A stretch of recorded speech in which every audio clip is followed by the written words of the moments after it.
few years ago, I messed up at a pastry shop in Germany.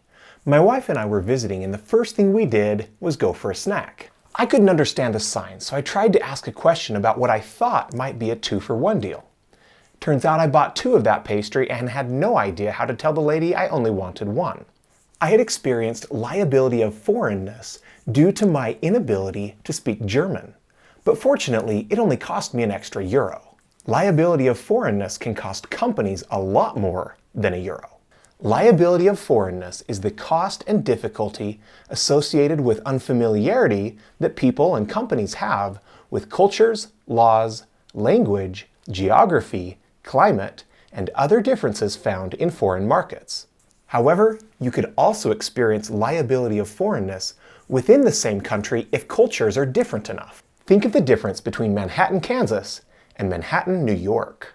When large firms enter new markets, liability of foreignness can add to the difficulty of doing business, and if not managed well, could cost the company a lot of money. Simple misunderstandings could have big consequences, so it's important for you to learn the differences between what you're familiar with and what people are familiar with in that new place. I experienced and addressed liability of foreignness while working in international finance at Payless Shoe Source. While we could hire part-time workers in the US, and a high school student could vary between just a few hours per week or up to 20+ hours based on how busy the store was, there were a lot of differences in countries in Latin America.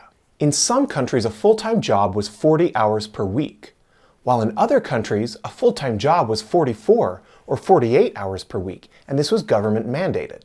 We needed to know these differences so we could plan for the right number of people to operate each store.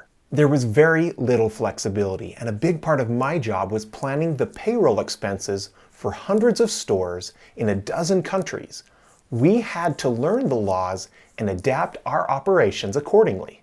Any company doing business in foreign markets can experience liability of foreignness. Have you ever experienced liability of foreignness? What happened and how did you deal with it? I hope you liked this video and found it to be interesting. Thanks for joining. Have a great day.